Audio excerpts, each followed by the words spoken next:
coisa deu errada por lá, ele trabalhava com couros, houve um enfraquecimento do mercado, aproximação da Segunda Guerra Mundial,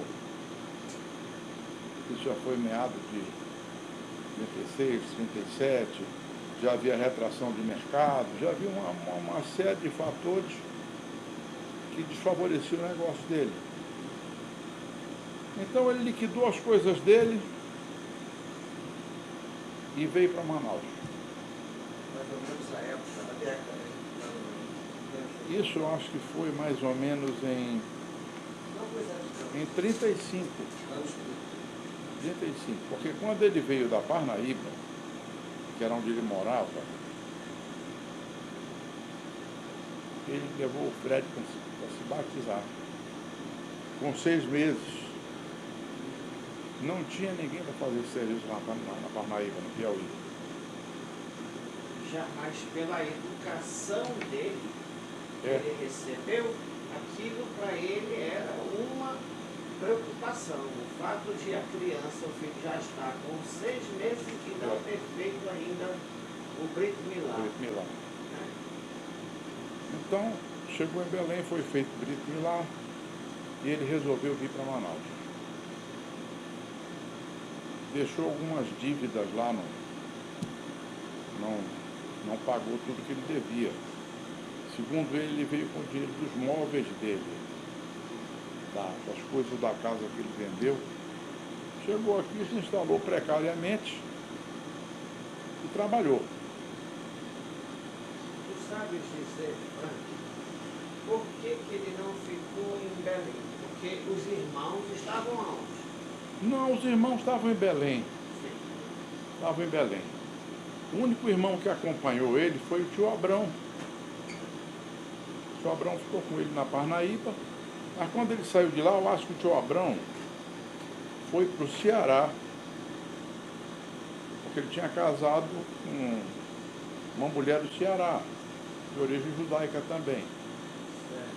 E depois o tio Abrão veio para Manaus, quando o papai já estava mais firmado. Em 1941 eu nasci, em 1944 nasceu a Janete. Fala um pouco focado de você. Sua história pessoal, escola, onde você nasceu, sua formação pessoal. Olha, eu nasci aqui na Rua dos Andrades. Estudou aonde, Frank? Estudei aqui em Manaus, curso primário, ginasial para fazer no Rio de Janeiro. Depois voltei para Manaus. Porque naquela época o papai pretendia ficar morando no Rio de Janeiro. Ele tinha o negócio deles aqui, mas ele tinha o tio Elias olhando a parte do costume. A CIEX se expandia muito desde que o senhor Abrão Pazuello, que era sócio dele, saiu da sociedade, formou a firma dele própria. Então o papai começou a se dedicar muito à CIEX, mas ele tinha a aspiração de morar no Rio de Janeiro e desenvolver os negócios no Rio de Janeiro. E esse não, os produtos não? Não. Ele pretendia no Rio de Janeiro 2 atividades: construção civil, que ele iniciou, e exportação de café, que era o que ele entendia, exportação. Então ele contratou para auxiliar o pessoal aqui em Manaus o Elias Bentes, um executivo de primeiríssima ordem. Os Bentes são muito brilhantes. É da família Sara? É, Da Sara da... é tio da Sara. É o tio dela. É. Foi Dias Bentes, tio dela. É. Irmão do Jaime. Irmão do seu Jaime. Irmão do Coronel Bentes, Abrão Bentes. É. Mas aí houve, eu acho que algum desentendimento com o Elias Bentes aqui, o tio Benjamin.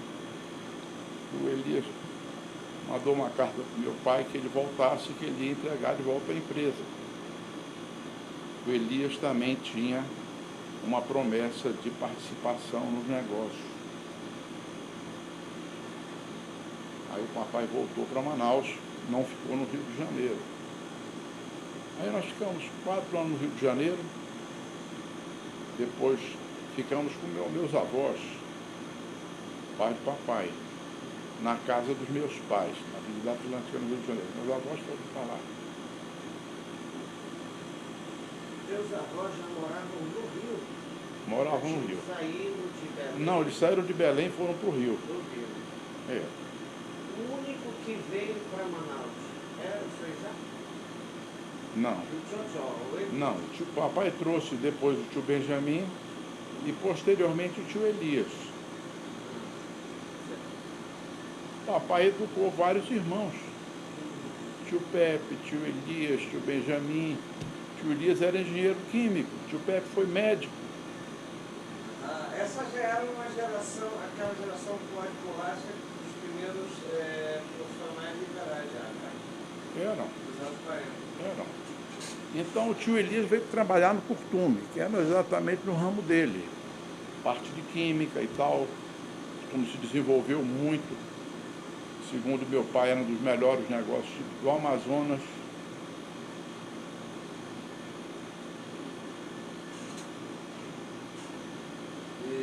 E alguns anos depois, ele disse, não, vem todo mundo para Manaus.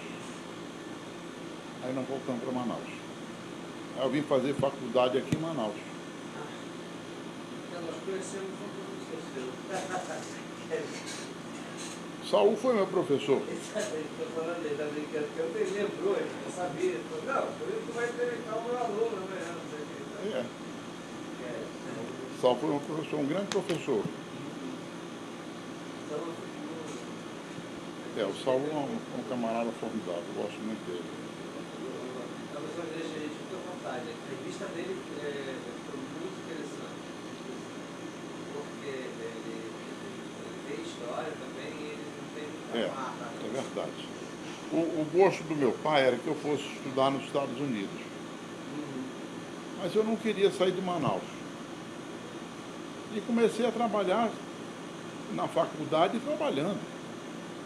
Tinha a minha hora de folga sempre para estudar. Eu estudava à noite. E durante o dia trabalhava e também tinha o período que folgava, estudava mesmo, estudava na faculdade, estudava uma parte da manhã, às vezes uma parte da tarde, trabalhando, acompanhando as coisas. Aqui no escritório. Característica da família Bezerra. Todos começaram a trabalhar desde cedo. Ah, é? Os que eu tenho, assim, contato a esse nível, né? O seu Jacó, lá em Belém, ele fala É verdade. cedo, ele veio para cá, para Manaus. Desde menino que ele trabalhava. Já trabalhava. Verdade. Desde cedo, né? E teu pai também.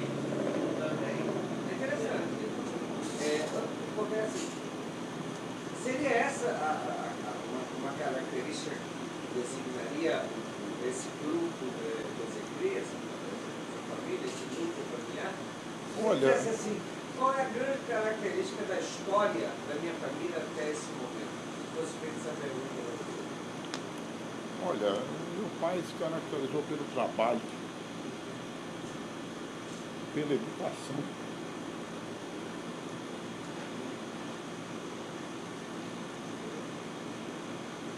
Trabalho e educação. Esse desenvolve.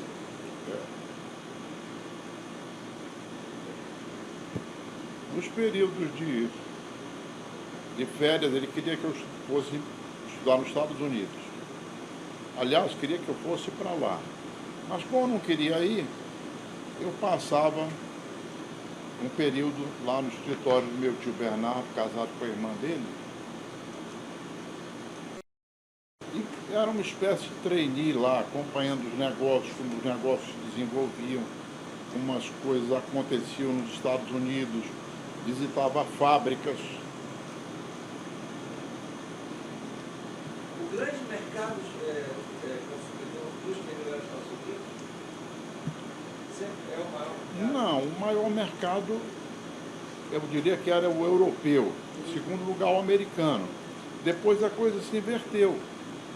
E por que essa atração em relação aos Estados Unidos, não em relação ao negócio, mas como referência, e não a Europa, por exemplo? Olha, os Estados Unidos sempre foi uma referência para tudo.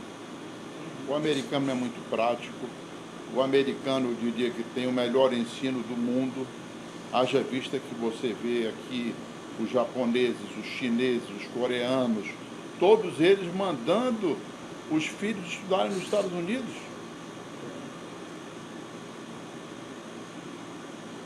Não é à toa.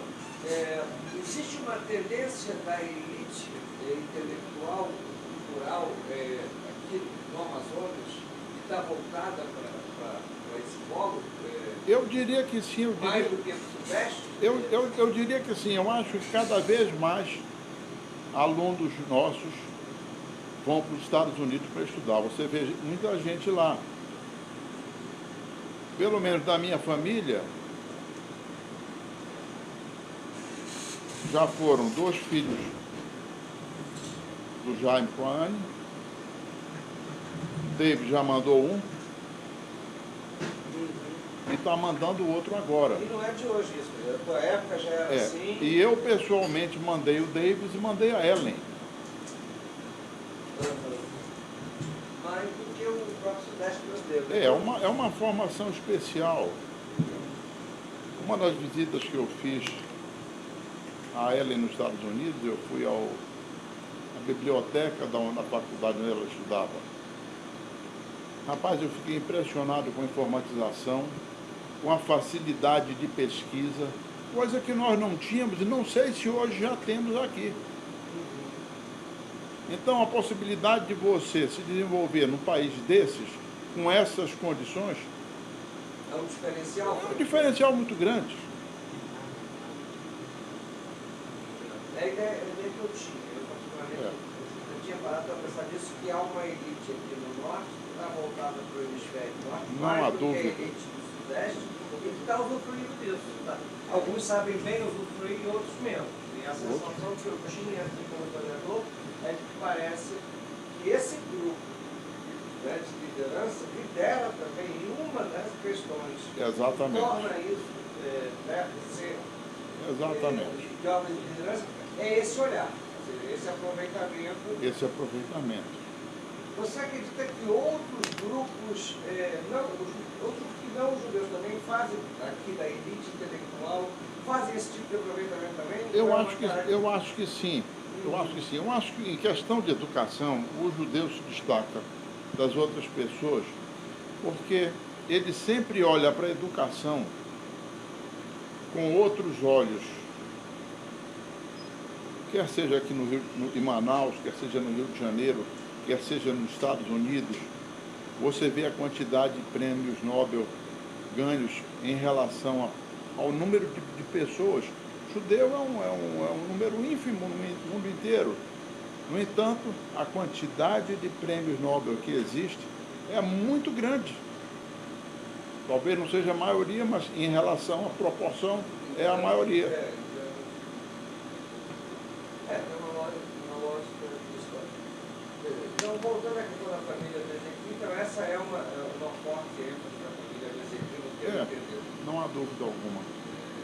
Frank, e sobre o período do teu pai, e quando ele chega a Manaus, e o que da narrativa dele, né, você recebeu, da vida comunitária em Manaus no momento que ele chega em Manaus? Alguma coisa por aí? Olha, meu pai sempre foi à sinagoga toda semana. Sempre houve um shabat festivo na casa dele. Desde pequenininho, que eu me entendo, isso sempre acontecia. E essa é uma das razões da continuidade. De que ele recebeu Do judaísmo. a formação formal judaica dele? E é o que acontece hoje, na família cristã. Não, a formação religiosa dele veio do meu avô, que era um homem extremamente religioso. Eles estudavam, os irmãos dele todos meldavam com muita desenvoltura. Eu, infelizmente, não faço isso. Mas eu tenho uma filmagem do Kibush na sua casa que eu uso na minha casa às vezes. Eu ligo no meu computador, no Rio de Janeiro, tudo bem. Não é por aqui não, viu, Deus? É uma filmagem que tua filha fez, eu acho, antes, né? Passou a filmar. E um kiddush na tua casa, você fazendo as duas. Não, nós Às vezes eu seguimos. visitas lá em casa e eu quero mostrar como é os países na Amazônia, é um dos filmes que eu gosto. Nós seguimos o exemplo dele. É porque há uma sensação de que, na verdade, essa geração aí recebe uma educação judaica em casa. É o caso da minha família. Não há dúvida. Nós fazemos todas as Páscoas, fazemos o Shabat. Porque você, por exemplo, quando nasceu, em 41, a comunidade era muito incipiente, né? Era muito pequena. Era muito pequena. Quando você nasceu, teu pai já estava aqui. Ele veio para cá, eu acho que foi em 36. 36, ele estava aqui há 4 anos. E eu nasci em setembro de 41. Cemitério já tinha, né? Já tinha cemitério. Cemitério de 28. Tinham duas sinagogas. Era aquela questão das sinagogas, né? Da palavra do pai. Mas porque, agora, na tua formação pessoal, né? Judaica, como é que se deu ela? Olha, naquela época, o seu Jacó Azulay era um dos que nos ensinava. Ah, você já pegou o período do seu Jacó? O seu Jacó Azulay, foi. Mas antes de eu ter o seu Jacó como meu professor, eu tive o seu Eliezer Cohen, que veio do Baixo Amazonas. Eliezer Cohen. Depois o seu Eliezer, eu acho que ficou doente, o seu Jacó continuou. Aí fiz o Bar Mitzvah junto com os Larras, já tinha passado um pouco do tempo. Não era uma festa grande como todo mundo faz hoje, mas se festejava. Agora, o Eliezer Cohen, que lembrança desde ele? Quem era essa pessoa? De que família? Olha, da família Cohen, eu sei que ele veio de Baixo Amazonas. Ele foi companheiro, foi amigo da família da minha avó em Santarém, que também era Cohen, pai da minha mãe. A minha avó, ela casou com um Ben-Shimol, mas ela de origem era Cohen, e tinha esse outro Cohen, tem muita família Cohen, o restante eu não sei. Sei que ela se lembrava dele. Elias, vamos tomar a parte inicial do roteiro, que eu acho que ainda Já formalizou esse tipo de informação. Mas assim, eu sou Frank Mesecri, porque a gente precisa formalizar algumas coisas que a gente foi saltando informalmente. Tá? o nome completo Da gravação. Nós já vamos começar? Nós já começamos, nós já gravamos já. Já gravamos algumas imagens para ver como é que está, para ver se está tudo bem. Tá bom. Aí depois é uma questão de edição. pensei A ordem que ainda que não as coisas tivesse entram, não começado. importa depois a gente edita, não. Mas Acho que foi a gente. só para ver se está Dados dados pessoais. Eu sou Frank, nasci no lugar tal, no ano tal. Bom, Frank Benzecri, filho de Isaac Benzecri, Gimol Benzecri, Ben-Shimol Benzecri, conhecida como Dona Santinha. Eu nasci em 29 de setembro de 1941.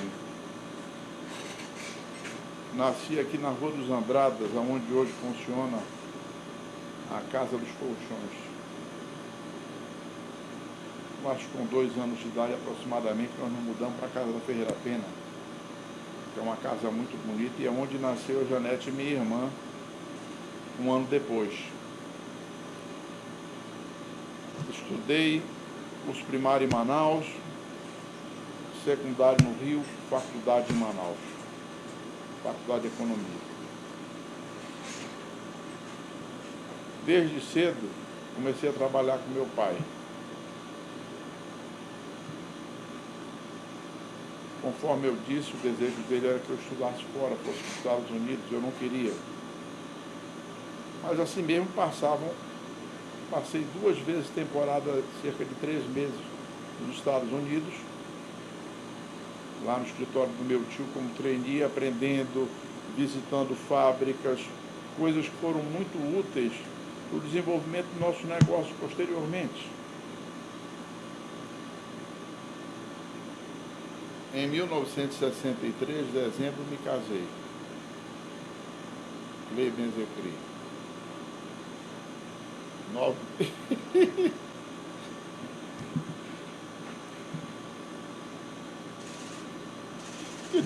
É uma besteira. Mas não importa.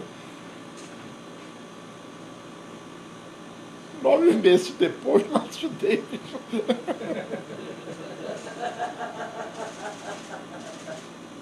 E 2 anos depois a Anne, e eu acho que 6 ou 8 anos depois nasceu a Ellen.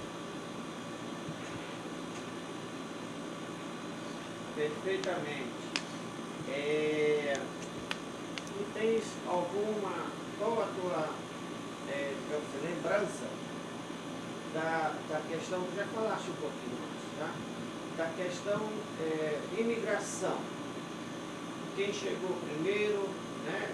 Da onde? E como é que foi essa chegada? Tu dizes de quê? Dos meus pais? De quem veio do Marrocos, dos imigrantes. Não, primeiro quem veio, da família do meu pai, veio primeiro a parte da mãe dele, que era no Larrage. A mãe dele já nasceu no interior do Pará, em Cametá. Depois nasceu o meu pai, já em Belém. Meu avô, que era o pai do meu pai, ele veio de Tetuã aos 11 anos, conforme já falei. E veio com o irmão, posteriormente vieram os pais, que morreram de febre amarela pouco tempo depois. Chegaram. Exatamente. Eles foram criados pelos meus avós, pelos irmãos, meu avô foi criado pelos irmãos, e também desde cedo trabalhou. E eu acho que a melhor coisa que tem para educar é o trabalho. Naquela época o ensino era um pouco precário, mas ele estudava, tinha uma boa letra, ele sabia se dirigir, ele sabia, não fez curso superior, nem o meu pai tampouco. Meu pai fez o curso primário e o curso comercial naquela época. E era um autodidata. Falava bem o espanhol e o inglês. Era um homem de muita habilidade, de trato muito fino. Aonde ele chegava, as portas se abriam. Uma pessoa de muita habilidade. Foi a razão do sucesso dele. E também de sempre tratar todas as coisas com muita seriedade, com muita honestidade. Se você faz as coisas certas, tudo dá certo. Então essa é uma das razões do sucesso do meu pai. Falando da representação. De quê? Da empresa, o plano empresarial meu, do grupo. Sei. Da história da formação daquilo que a partir do seu pai construiu. É teu pai exatamente aquele que dá a origem naquilo que constitui, digamos assim, um empreendimento que a família Bezequista cresceu? Tudo que foi feito aqui pela família Benzecri, o nosso grupo, foi feito pelo meu pai. Ele começou do zero. Ele, quando veio da Parnaíba para Belém, que fez... Mas antes, quando ele começou o trabalho dele, que ele fazia trabalho de pele no Nordeste, como é que ele começou? Mas eu já contei essa história, não sei se gravaram. Não, conta pra gente de novo. Então eu vou contar de novo. Por favor. Bom, meu pai, muito novo, ele saiu de casa. Meu avô tinha 10 filhos. E ele aspirava a 2 coisas, liberdade e independência.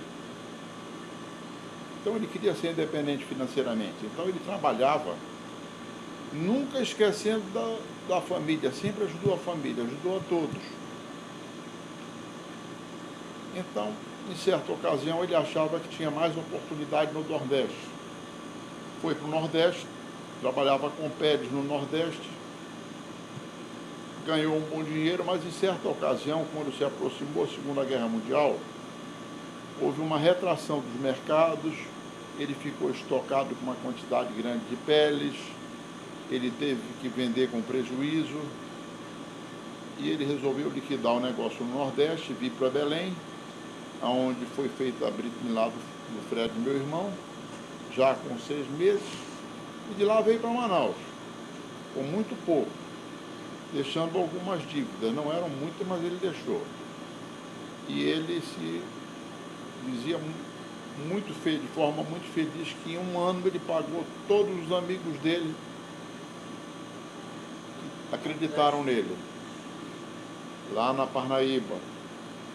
E os negócios aqui começaram a prosperar, começaram a crescer. Trabalhava também com peles, trabalhava com castanha, trabalhava com borracha. Parnaíba é uma cidade do Piauí.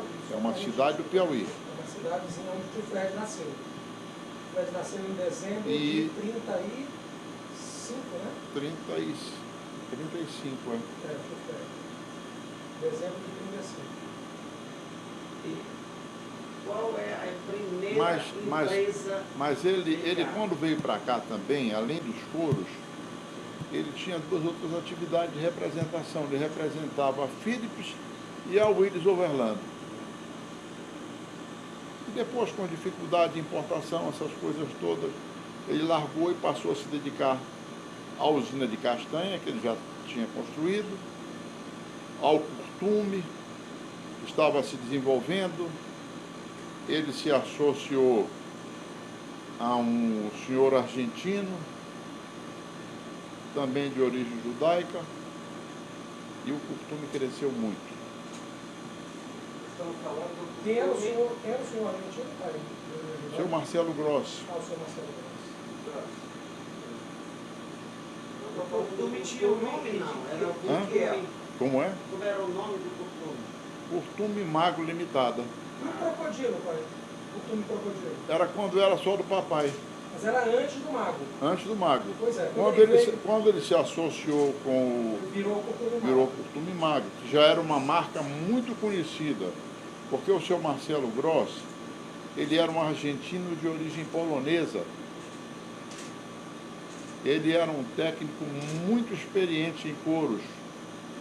Então ele deu uma alavancada muito grande na parte técnica do nosso curtume. A parte comercial, a parte burocrática e administrativa, essa quem fazia era meu pai. Qual das 2 empresas era mais antiga? O curtume crocodilo ou a IJBZQ? Não, o J. Benzequim era mais antigo. Era essa a empresa que ele tinha lá no Piauí? Não, essa é uma empresa nova que ele Ele fundou criou aqui. em 36. Foi. Quando ele veio para cá em 36. Foi. Aí, um pouquinho depois, ele fez o curtume crocodilo. Um pouquinho depois ele fez o Curtume Crocodilo. Que seria um pouquinho depois do que? Um ano depois? Não, na década de 40 já. Ah, já foi na década de 40. Já. Mas o curtume mago também na década de É 40. da década de 40, pouco depois. Eu acho que como o Curtume Crocodilo funcionou pouco tempo. Talvez 2, 3 anos. Quando é que entra o Elias teu tio, né? O tio Elias entrou quando a associação já tinha sido feita com o seu Marcelo Grossi. Já era curtume magro. O curtume já tinha um padrão de qualidade elevado. E o seu Marcelo Grossi também não queria ficar muito tempo em Manaus. E o tio Elias era um engenheiro químico, que absorveu os ensinamentos do seu Marcelo Grossi e passou a tocar a parte técnica do curtume, de vez em quando recebendo a visita do seu Marcelo Grossi, que era um sócio do meu pai, com 50% de participação. E Frank, essa questão técnica que tu fala, a técnica usada pelo Marcelo e depois o Elias aprendeu, né? É. O que tinha de especial e diferente? Sabe? A técnica de construção de couro é uma coisa muito complexa. Não apenas a utilização de máquinas especiais, máquinas de dividir, máquinas de descarnar, máquinas de rebaixar e máquinas de ilustrar. Era um equipamento que você tinha que saber onde comprar. Independente disso, o nosso couro, diferentemente do couro africano, ele possui muito osso, principalmente o jacaretinga. Então havia uma técnica de abrandamento em tinas de ácido muriático que tinha que saber fazer com o grau certo, com o tempo certo. Deixa eu só colocar uma observação aqui. Você pode curtir couro até no sol. Só no sol. Colocou o couro, vai ficar muito tempo e vai curtir. O que vai acontecer com ele? Ele vai curtir. Mas ele vai ser duro, não tem flexibilidade, ele não vai ter acabamento, ele vai ter... Então, todo esse processo de produção industrial de couro tem para isso, né? Você conseguir deixar a coisa com possibilidade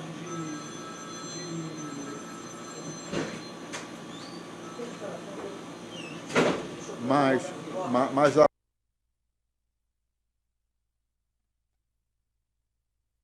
vinha de uma família de curtidores na Polônia. A técnica veio de lá. Então as coisas foram se aprimorando. Posso falar? As coisas foram se aprimorando em termos de utilização de novos produtos, como o cromo, na curtição mais rápida para o couro do jacaré, que é usado também no boi. E havia uns fulões rotativos que se colocavam, em vez de levar, sei lá, 10 dias, 15 dias curtindo no tanino, aquilo era acelerado de uma maneira tal que curtia em poucas horas. Aí havia o processamento, ia passando em todas aquelas máquinas importadas. Dividia o couro, deixando ele uma película bem fininha, com alta flexibilidade, macio. E no jacaré era muito importante porque havia o couro bombê. Couro totalmente chato não era muito interessante. Ele tinha que ter a escama levantada. Era o que ele chamava a técnica bombê. Então essa técnica foi desenvolvida por nós aqui em Manaus. Teria sido digamos, o alto crescimento, né, da rapidez com que havia muita procura. O mago se desenvolveu e exatamente. Era pela qualidade, era pelo suprimento, pela quantidade. Naquela época nós fomos obrigados nós fomos pagos para fazer um serviço que precisava ser feito, que era matar jacaré. Era tão grande a quantidade de jacaré que ameaçava as criações dos caboclos na beira-rio, ameaçavam os caboclos propriamente dito, que aqui e ali tinha um de braço arrancado. Ainda hoje existe isso. O irmão da nossa cozinheira morreu porque teve a perna arrancada por um jacaré 2 ou 3 anos atrás. Nós estamos falando do quê? Década de 40, antes da guerra ou depois da guerra? Naquela época, na época da guerra. Naquela época, era muito grande a quantidade de jacaré. Então, o couro de jacaré tinha uma procura muito grande, ele bem processado, então era um negócio maravilhoso. Mas depois veio a proibição. Veio a proibição quando deveria ter havido um disciplinamento. E com essas ideias ecológicas, etc., acabou o negócio de jacaré. Me fala um pouco, essa proibição, que tu diz que deveria ter sido, o que deveria ter, qual é, na tua opinião, que deveria ter sido? O que deveria ter sido feito? Deveria ter sido feito um disciplinamento, não matar couros abaixo de um determinado tamanho, para deixar que o jacaré procriasse. A nossa empresa mesmo não aceitava couro abaixo de um determinado tamanho. Ele tinha que ter um determinado tamanho, porque a nossa ideia era preservar o negócio. Mas nós não éramos os únicos compradores. Havia muitos compradores e havia o contrabando para os países limítrofes. Havia risco de extinção? Eu acho que até que podia haver, porque não havia uma boa fiscalização. Em que ano veio a proibição? Em volta de 1963. Foi antes da Zona Franca, né? Foi. Quando foi o caso do estoque de jacaré que... Não, naquela época havia um estoque remanescente que nós tínhamos aí, que o governo não queria liberar, mas que com o passar do tempo veio o bom senso, o governo liberou e foi tudo exportado. zeramos tudo e transformamos o curtume de jacaré para curtume de boi. Esse curtume de boi... Ela existe até hoje? Não existe até hoje, porque estrategicamente foi mal feito ter colocado o curtume de boi em Manaus. Porque a quantidade de abate era pequena, porque vinha muita carne de fora já, cujo couro não existia, porque tinha ficado lá no sul, vinha em frigoríficos. Havia o problema quando o Brasil, na época do governo Collor, se abriu para as importações do comércio globalizado, começou a entrar sapato da China, sapato da Índia, sapato de todo lugar, artefatos de couro em si. E a indústria calçadista nacional quase desaparece, levando consigo os curtumes também. E nessa altura nós resolvemos descontinuar os curtumes. Agora, Franco, exato e bem, não abriu só o curtume, não vivia só. Não, o meu pai... Foram muitas empresas. Nós temos a Jutal, nós temos a Ciex, a Impio, na verdade a Impio, né? a Empresa Industrial Limitada, que trabalhava com óleos essenciais. Quais são os óleos essenciais que nós trabalhamos? Pau Rosa e Copaíba, que não é tido como óleo essencial a Copaíba, mas é um óleo essencial. Curtume canadense. A destilação de pau rosa era feita aqui? Era feita aqui, nós tínhamos... Ela sempre foi totalmente, ela começou comprando a essência e eventualmente depois... Não, meu pai começou destilando. Era uma usina montada aqui. O que é que levou ele tinha usinas montadas também no interior. Da Impio. E também comprava essência de terceiros. Era um volume grande também, era um preço muito alto naquela época. Até que inventaram o linalol sintético. Então inventaram o linalol sintético, o negócio foi definhando. Hoje ainda há procura por pau rosa, óleo de pau rosa, o linalol extraído do pau rosa, mas a procura é muito pequena.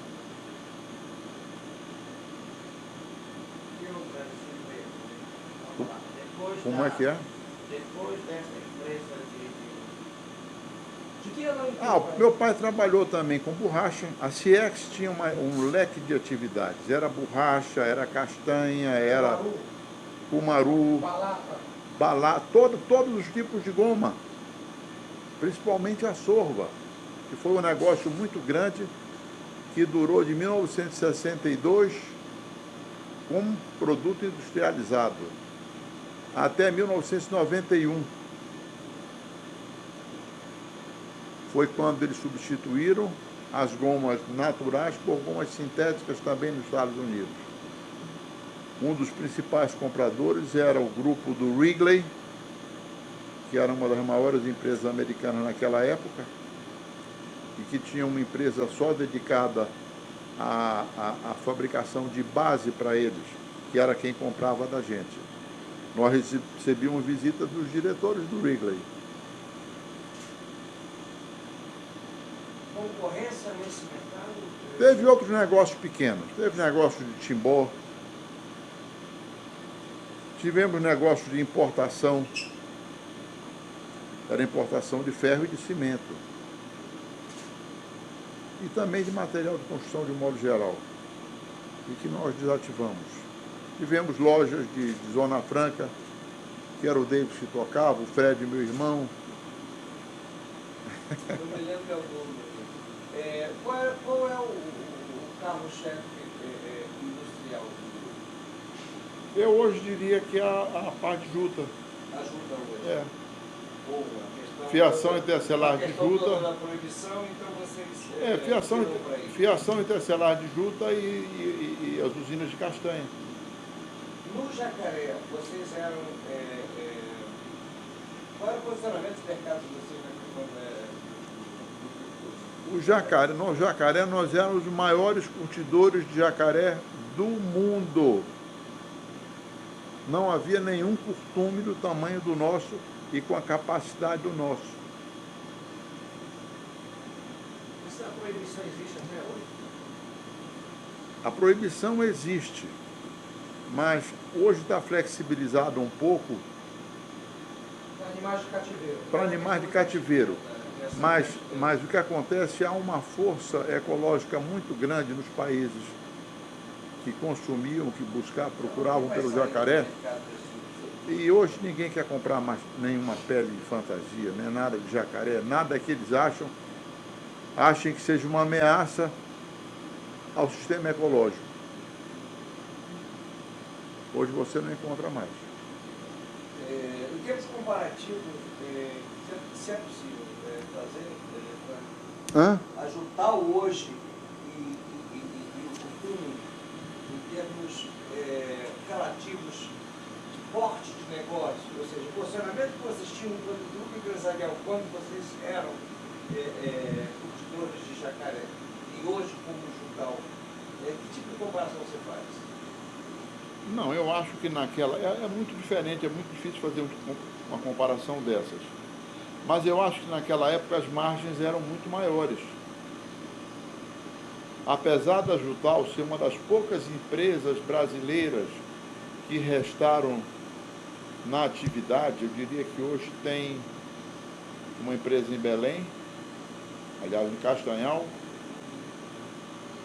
Temos nós aqui em Manaus, uma empresa pequena em Manacapuru e uma outra empresa que está se instalando aqui em Manaus. Vão ser 4 indústrias de criação artesanal de juta no Brasil. Nós somos talvez os segundos. Eu acho existia, tem uma questão, por exemplo, a questão a escolha de atividade. Veja bem, Isaac Bezecri chega a Manaus, né, e procura o ramo de trabalho. Por que ele escolheu o ramo que ele escolheu? O que havia no mercado que poderia ter sido diferente? Não é que ele escolheu o ramo que ele escolheu. Ele estava acostumado a trabalhar com couros. Ele veio e trabalhou com couros. Lá no Nordeste? No Nordeste, aqui em Manaus também. O pai dele já tinha uma usina de castanha lá, ele já estava acostumado a ver aquilo lá em Belém. Montou uma usina de castanha aqui também. E ele era um homem extremamente dinâmico. Ele estava sempre em busca de uma oportunidade que surgisse. Ele nunca dizia não para absolutamente nada sem examinar. Ele era um pioneiro? Ele era um pioneiro. Ele era um pioneiro. Na área dele, Era. o que ele fez? Não há dúvida alguma. Ele começou a CIEX com algum sócio? Não. Ele começou a CIEX sozinho. Mais adiante, o meu avô, que era muito amigo da família Pazuello, pediu para ele arranjar um trabalho do senhor Abrão Pazuello. E o senhor Abrão Pazuello veio para Manaus, começou a trabalhar com ele, e ele deu sociedade para o senhor Abrão. A CIEX foi fundada em que ano? Como o CIEX mesmo foi em 46, não foi dele? 7 de novembro de 44. 44. Existe a primeira ata de criação. Isso aí. Mas antes de ser CIEX, ela vinha do IJ Benzequeri. Ele descontinuou e fundou a CIEX. IJ. Isaac Jacó. Não, Isaac Jacó Bezecri. É uma empresa individual. Ele teve várias outras empresas que ele desativou. Ele tinha, por exemplo, uma empresa para servir o interior.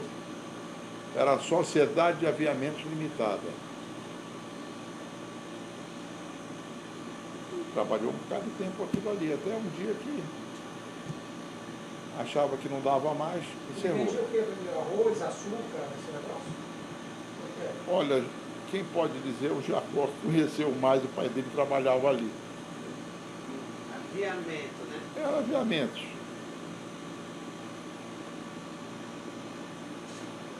E voltando à questão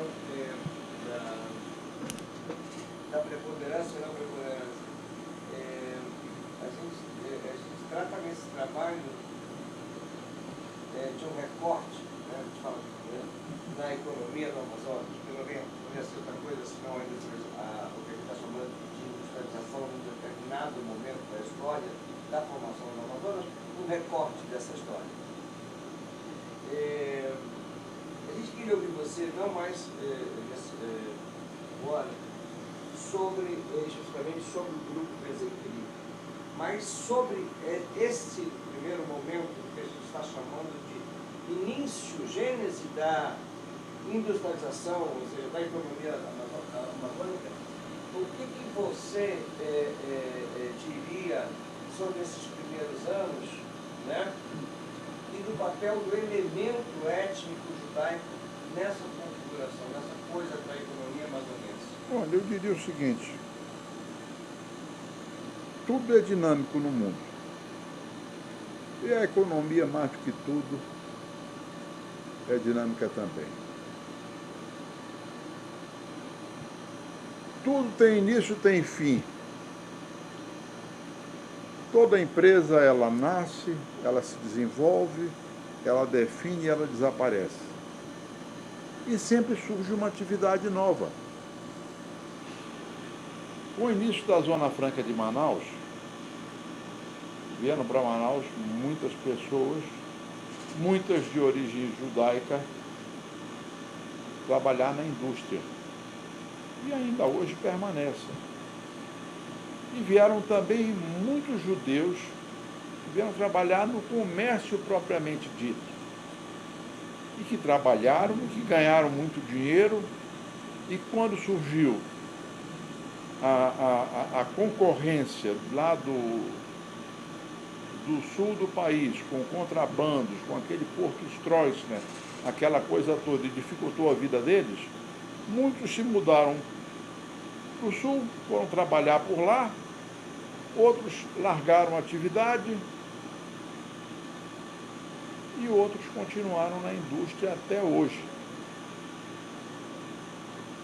Nós não podemos dizer que isso vai acabar um dia, mas que as atividades vão se alterando, vão se modificando e você sempre vai poder ter alguma coisa para fazer.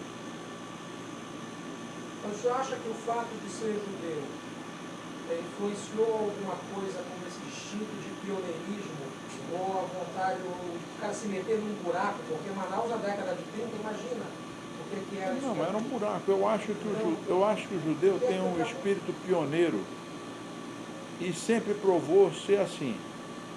Você vê desde a época da Inquisição, quando eles saíram de Portugal, vieram para o Brasil, eram verdadeiros pioneiros. Eles escondiam, praticavam a religião por trás das portas. Quando vieram os holandeses e que a situação deles melhorou, eles passaram a poder se manifestar melhor, surgiu a primeira sinagoga em Recife, na Rua dos Judeus, e que depois que os holandeses foram expulsos e que a coisa piorou de novo, o que aconteceu? Esses mesmos judeus arrumaram, aqueles que tinham mais posse, arrumaram uma linha deles e foram-se embora. Uns foram para Nova York, ajudaram a fundar Nova Amsterdã, que é Nova York. E pelas ilhas do Caribe, que você vê principalmente na parte holandesa, uma porção de vestígio da presença dos judeus e que se confirma pelas visitas dos cemitérios judeus brasileiros e portugueses. Porque você faz uma visita no cemitério de Curaçao, você faz uma visita no cemitério de Barbados, você vai ver uma porção de nomes, José Chaves, Francisco Oliveira, e João Carvalho e vários outros nomes 100% portugueses, que eram de cristãos novos. que na realidade eram cristãos novos, entre aspas, eles eram judeus. Mas tinham que Daqui a manter... 300 anos, Frank, quando vierem visitar Manaus, descendentes de judeus, o que eles vão encontrar aqui sobre a família Benzequim, sobre a comunidade de Manaus, que hoje tem 200 anos? Olha, a família Benzequim é muito grande. Eu acho que não vai ter um bocado de Benzequim por aqui. Frank, mais alguma coisa que você quer colocar? Eu ainda tenho mais perguntas. Fica à vontade. Nós temos que... Mas só para terminar, essa história dos judeus da Idade Média que vieram para cá e que foram se espalhando pelo Caribe, etc., é uma característica do pioneirismo do judeu. Meu bisavô, por parte da minha avó, mãe da minha mãe, ele tinha uma propriedade enorme no Rio Tapajós. Ele tem uma história engraçada. O meu bisavô, na realidade, era, antes de ser meu bisavô, ele foi cunhado da minha bisavó. Aí a minha bisavó casou com 13 anos e um mês ou dois depois o marido morre de febre amarela. Aí a família chama o irmão desimpedido e diz, olha, você vai tomar conta da sua cunhada, agora você vai casar com ela. É da religião. E ele cumpriu a bisvá. Levirado. A lei do levirar. Todo mundo tem uma história dessa na cabeça. O uso seminovo. Tinha sorte que ela era bonita. E não tinha filhos. Pouco rodada. Maravilha. Mas nós temos... Mas era um pioneiro também no meio do mato. E é exatamente esse lado da chegada que nós já conhecemos bem através de Eretz Amazônia, de Samuel Benchimol, de filme, que esses judeus eram pioneiros, os que vieram do Marrocos também, os nossos antepassados. Não há dúvida. Todos eles Não há dúvida. pioneiros, assim também como na industrialização, Isaac Benzequim, Isaac Sabá. Foram pioneiros. Esses dois, para ti. Foram pioneiros. Foram pioneiros, sim. Foram pioneiros, sim. Cada um, digamos assim... Cada um no seu lado, na sua área. atividade, na sua área. Tem duas curiosidades aqui que o... E foram homens muito sérios, razão do sucesso deles. Mas tem duas curiosidades, uma eu conversei uma vez com o senhor Moisés Sabá, porque eu vi na ata de fundação da CIEX o nome do seu Isaac Sabá como sócio do meu avô. E eu perguntei, vamos já ver, vamos já olhar. E eu perguntei para ele se ele sabia o que era isso, por que aconteceu isso daí. Isso na realidade, ele me explicou. Eles faziam isso como uma troca de favores entre eles, porque as empresas tinham que ter sociedade. Então ele entrava na sociedade, não necessariamente participava, mas ele ficava porque tinha que, como se fosse uma limitada. Então ele precisaria ter mais de um sócio, por alguma coisa da legislação da época. Então ele era sócio dali da CIEX, meu avô era sócio de algum negócio dele, e eles faziam isso de uma forma como uma troca de favores entre eles. E eventualmente depois de um prazo, que parece que era permitido, eles poderiam depois sair da sociedade e desfazer aquilo ali. Essa é a primeira curiosidade. A segunda curiosidade é uma palavra do seu Ambrósio Sayag, uma vez ele falando do sucesso do meu avô como empresário. O seu Ambrósio lhe disse o seguinte, na opinião dele, Ambrósio, o grande sucesso do meu avô como empresário, todas as qualidades que a gente falou, mas ele dizia que tinha uma característica que é o lugar onde você não mente, é a mesa. Então, o que meu avô fazia, os seus parceiros comerciais, seus comensais, palavra do seu Ambrósio, a expressão usada por ele, comensal, aquele que come junto com ele. Então, tinha a mesa, você conhece o caráter do homem. Então, ele se fazia conhecer e ele conhecia o outro. A mesa. E meu avô, inúmeras vezes, eu me lembro, menino, das pessoas, seus parceiros comerciais sendo convidados para almoçar ou para jantar na casa do meu avô. Aliás, era uma oportunidade da gente ganhar um dinheirinho. Porque o meu avô perguntava, quer ganhar um dinheirinho? Queremos, sim, senhor. Tem um trabalhinho de garçom hoje? Para servir. O pessoal achava o máximo ver os meninos, a gente servia muito canapé para gringo, rapaz. Muito refrigerante. Mas a metade que comiam eles. Então, e aliás, os canapés, o meu avô preparava os canapés. Meu avô tinha o cálice do quiduz, o mesmo tipo do cálice do quiduz, que era um cálice menorzinho que ele usava. Ele pegava aquilo ali no pão de forma e ele cortava aquele negócio em rodinhas, ficava no tamanho certo, e aquilo ali era feito duas mini pizzas, uma que era de cebola e a outra de tomate. Era uma rodelinha, aquele tomatezinho regional, que ficava ali, fazia com queijo de tomate, a outra com queijo de cebola. Aqui esses eram parte dos canapés, sem contar as pastas que ele mesmo fazia e que eram colocadas para servir, que nós servíamos depois da bandeja. Terminava o serviço, está aqui o dinheiro, está aqui o pagamento, está aqui o seu pagamento, e era para ir para tudo, dando o exemplo do trabalho, né? Que você cresce com o trabalho. Quer um dinheirinho, quer o senhor. Isso aqui. Tá. Não, eu digo não, agora, quando a gente está falando que da família Benzetti, todos começaram a trabalhar desde cedo. Foste garçom com quantos anos? Com 7 anos, com 8 anos de idade. Não tem paradas engraçadas. O meu avô nunca. A minha avó não, minha avó dava mesada pra gente de graça, né? Ela dava toda semana, ela dava um dinheirinho pra gente. Mas meu avô. sempre. Mas meu avô. Já educava. Meu avô educava. Meu avô quer um dinheirinho, quero, sim senhor, tem um sapatinho pra engraxar. E esse quem pegava mais era o Ivan. O Ivan engraxava mais o Isaac. Não, isso começou comigo. Eu disse, pai, eu quero consertar a bicicleta. E rapaz, eu tenho uns sapatinhos para engraxar. Papai também faz isso lá em casa, tem um carro para lavar. E aí, Davi, agora o bacana, o meu avô ele fazia, ele se divertia, ele também se divertia muito com marmota de menino, né? Aí botava às vezes a gente para fazer um show de dança, botava lá a marmotice dos meninos e tal. Ele botava aquilo ali, os gringos achavam aquilo ali o máximo.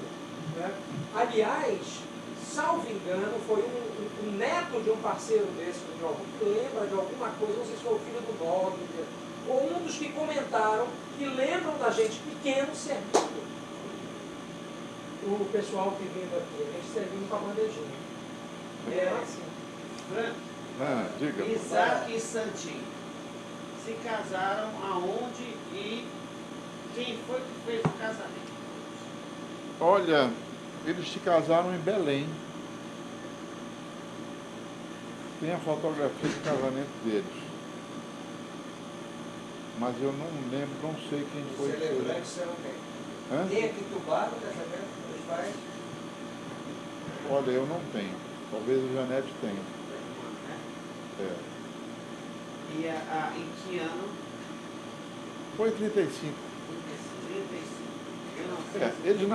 Eles casaram em fevereiro de 35 e o Fred nasceu em dezembro de 35. Também foi tiro e queda. Mesma coisa que com o David. Nasci em dezembro de 63, em setembro de 64 o David estava aí. Ai. Não, essa aqui é tomada do casamento do Isaac. Não, meus dois avós, a família dele, todo par de pai, eram famílias grandes. Meu pai com 10 irmãos, eram 7 homens e 3 mulheres. Minha mãe eram originalmente 8, mas morreu um, ficaram 7. 5 homens e 2 mulheres. Hoje só restam, da parte da minha mãe, um tio e uma tia, e da parte do meu pai, o tio Benjamin, que era um tio muito querido, muito chapinha, todo o tempo conosco, todo o tempo brincando. Não tem que não gostasse dele. Benjamin quando faleceu em Não, ele está vivo. Está vivo. Ele faleceu o tio Pepe. O Pepe. Mas você chama de outro jeito. Poucos anos atrás. E o Elias, que era chamado de Tchotchó, faleceu num acidente. Faleceu no acidente no Rio de Janeiro.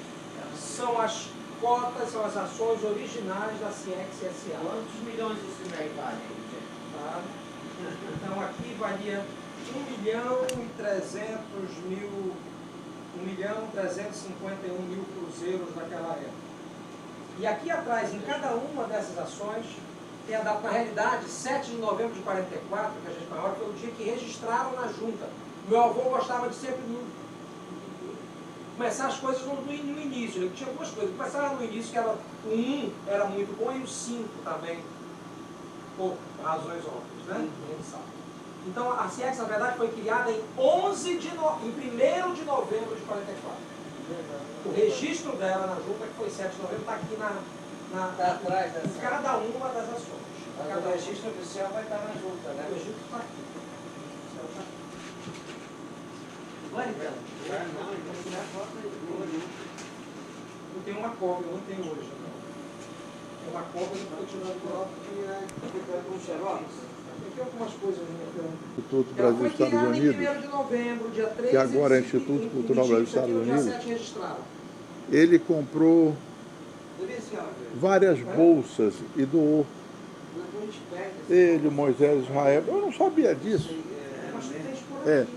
Chegou Aqui meio vai ser- retrasado, No dia 1º, o prazo de duração houve será de os 10, 50 anos lá do 1º de ICBEU, novembro, data em que tiveram início aniversário, das operações, 1º de novembro. e eles nos convidaram para ir lá. Eu não pude ir, que eu tinha um compromisso. Foi definitivamente constituída no dia 3, Hã? foi quando ela foi assinada. É agora, pouco tempo, O que foi poucos registrado na meses junta no dia atrás. 7. Então foi a Anne, foi o Davis, Depois eu vou passar. e receberam um diploma pelo avô dele. Agora eu acho que a imagem é melhor. Eu não sabia. Peraí, só um instantinho. Eu já soube de coisas, de pessoas que vieram a mim e disseram, teu pai me ajudou nisso, nisso, nisso e nisso. Eu não sabia. Tá queimado, olha lá. Ele nunca falava o que ele fazia. O que você acha, Ricardo? Era. Era dele. Característica dele. Ei, vamos voltar aqui mais um pouquinho? Eu tenho ainda. Nós queria falar um pouco de Isaac Ben-Zimri no contexto comunidade. No contexto comunidade. A gente sabe, eu me lembro que seu Isaac Ben-Zimri, um homem, Franco falou isso já, mas é bom que ele registre. Nunca eu o ouvi ausente da sinagoga, a não ser que ele estivesse viajando. Não, ele ia toda semana à sinagoga. Toda semana ele ia. Ele ia toda semana, ele nunca faltava, ele ia sempre na sexta-feira. Às vezes ele ia no sábado, mas na sexta-feira ele nunca deixou de ir. Nunca deixou de fazer o Shabat e nem dizer Avdalá com todas as Mishaberás para toda a família, para cada um da família. Para cada um me chaverá. Ele sabia fazer uma árvore. Sabia? Sabia? Sim, De senhor. cor. De cor. Os Bezir, eles são Megorashim ou forasteiros? Como é que é, rapaz? Os Bezekri Ah. são... Vamos explicar. A família Bezekri, ela é sefaradita? É sefaradita. Ibérica? É sefaradita. Ibérica. Ela é ibérica ou ela já estava com... Ou ela é... Não, eu acho que ela é ibérica. Eu acho que ela é ibérica, porque eles partiram lá da Península Ibérica e foram para uma porção de países árabes, quando houve a época da Inquisição, ou quando Mas, ó, começou a haver Não, perseguição só aos dizer a judeus. razão, eles sabem disso, pai. Só vou dar a razão maior um Eu pouquinho quero disso. saber onde estava a família Bezekri na questão da briga das duas sinagogas, dos forasteiros, porque está falando de vida comunitária, entendeu? Então, Não, ela não era dos forasteiros. Não, não era. Sabe que os forasteiros, pela definição do coronel Bentes, eram forasteiros em sua própria terra, tá? A expressão que ele usou no livro dele. Porque eles é o que estavam no Marrocos quando os ibéricos chegaram.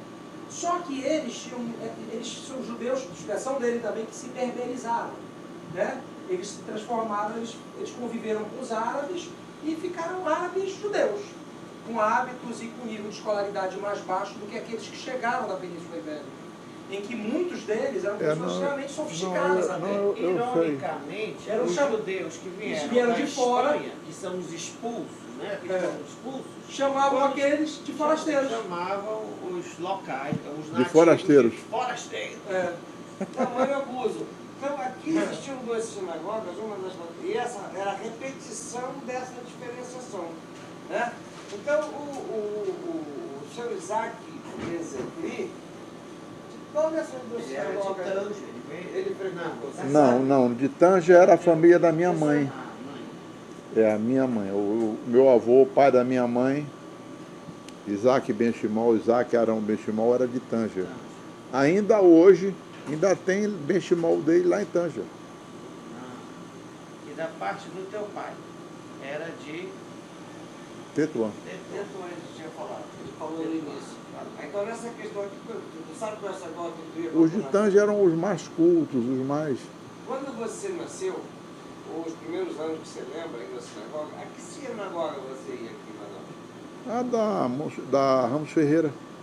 Que Toda a sinagoga vida. era? Ramos Ferreira era ali na praça, do Já lado era da junção? casa. É. Né? Do lado da casa. Já era junção isso? Não.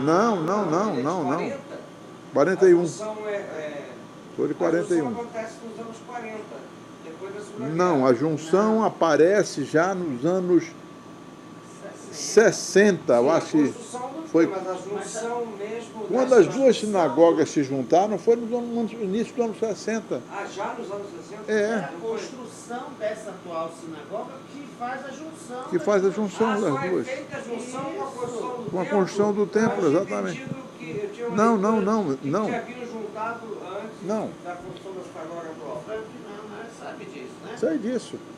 Era lá na 7 de setembro. 7 de setembro e Ramos Ferreira na Praça da Saudade. Então essa sinagoga de quem era? Dos Migorashima ou dos Chaveiro? Eu lembro lá na 7 de setembro era o seu Jacó Azulay, que era o Xalia. E na Ramos Ferreira era o seu Eliezer Pazuello. Era o marido da Dona Alegria. Não era o marido da Dona Alegria, era o marido da Dona Ledice. Dona Letícia. Existe, Aliás, ele não é Pazuello. Pazuello era o marido da Dona Alegria. A Dona Alegria tinha uma irmã. Essa irmã era casada com o seu Eliezer. Eu não me lembro qual era o sobrenome do seu Eliezer. essa questão da existência de duas sinagogas, para você, como experiência pessoal no início da infância, ou do que você percebeu do teu pai ou do teu avô, como era essa questão da existência de duas sinagogas? Tinha alguma coisa? Como era o que? Não entendi a pergunta. Como era o tipo quê? assim, o fato de existirem duas sinagogas, você tem alguma informação sobre isso? Tipo assim, isso é porque assim, a sinagoga tal, a sinagoga dos outros? Não, a minha? nunca houve, nunca senti em nenhuma ocasião qualquer referência ruim a uma sinagoga que não fosse a O que nossa. você lembra da tua infância do porquê que era aquela... Você sabia que existiam duas sinagogas? Sabia, às vezes, dia de Kippur, nós íamos passear, íamos de uma para outra, ficávamos lá ali uma meia hora, voltávamos para cá para matar o tempo. Isso nós fazíamos sempre. Uma razão por que você tenha registrado e nós somos dessa sinagoga? Não havia nada. E vinha gente daquela sinagoga para nós, e nós íamos passear naquela também, porque os judeus eram todos amigos, não interessava de que sinagoga fosse. Eu nunca vi animosidade entre um ou outro. Nunca existiu. Da experiência familiar tua, da escola, foi a escolha da Bezerquim para aquela sinagoga? Eu não sei te dizer por que meu pai foi para a sinagoga da Ramos Ferreira. Proximidade, Hã? talvez. Proximidade. Proximidade, talvez. Mas nunca foi uma questão... Não. Você nem sabe por quê. Nem sei por quê. Não era uma- Mas daquela sinagoga iam os sabás, íamos nós, iam os abecassis, o Armando, o pessoal dele, Porque se fosse alguma questão assim, de peso, alguma coisa, assim, um posicionamento fechado, uma coisa forte, isso teria passado para vocês como filhos? Não, nunca senti nada, nenhuma diferença, nada. Nem eles também, sabe? Nem eles, só éramos todos judeus, não tinha essa diferença. Que a união, ela foi possível sem muita dificuldade. Sem nenhuma dificuldade. Coisa que em Belém Não não aconteceu. aconteceu e não está com cara de que vai acontecer. Eles são capazes de fechar a porta da sinagoga, mas não irem lá para outra. Não tem menino aqui, mas Essa é a questão. Não, Agora, não ouvi isso aqui em Manaus, não. Eu tenho Essa é a escritura. O senhor já viu isso aqui? Não que é isso? Essa é a escritura de constituição da CIEX. Tu és o historiador dele. Essa é a escritura de constituição. essa aqui é a escritura. Essa é a escritura de constituição, mas não é. Não, ela é um translado do que foi lá no. Mas isso aqui foi feito ainda em 44, ela não é. Não, tá bem. A pedido do meu avô. E foi sócio do meu pai. Eu não sei se foi no início da sociedade da CIEX ou ainda já em J. Benzecri. Isso eu não sei. Mas aí está marcado o nome dele. Pode ser que tenha sido um pouco antes ainda como J. Benzecri. Frank, a gente... Eles eram muito amigos e o meu avô gostava muito dos Pazuello. Alguma declaração, alguma coisa que tu queiras acrescentar, porque a parte do cinegrafista nós vamos encerrar. Certo. Vamos continuar ainda. Olha, Davi, tu sabes, essa entrevista é muito bacana, me lembra meu pai, eu sempre me emociono quando falo dele. Ele já morreu há 20 anos. Ele já morreu há 20 anos. E parece que foi ontem. Ele é uma pessoa muito especial. Aqueles com quem ele conviveu deixou marcado pelo exemplo, pelo carinho dele, pelas qualidades que ele transmitiu ao longo da vida dele. E que a gente procura seguir. Obrigado, Frank. Obrigado por ver você se emocionar falando do teu pai. Obrigado por vocês confiarem pra gente. Mas deixa eu só dizer uma coisa aqui do meu pai. Deixa eu só dizer uma coisa aqui. O pai, o cara só morre quem é esquecido. E esse trabalho que o senhor está fazendo agora é justamente de perpetuar essa memória. É verdade. Então, a pessoa que morre é aquele que foi esquecido. Quem é lembrado não morre Não nunca. morre nunca, que é o caso dele. Que a gente, não há um dia em que nós não falemos alguma coisa do meu avô. Não há um dia. Engraçado, porque essas coisas se repetem na casa de cada um. Não há um dia. Eu não sei. Aliás,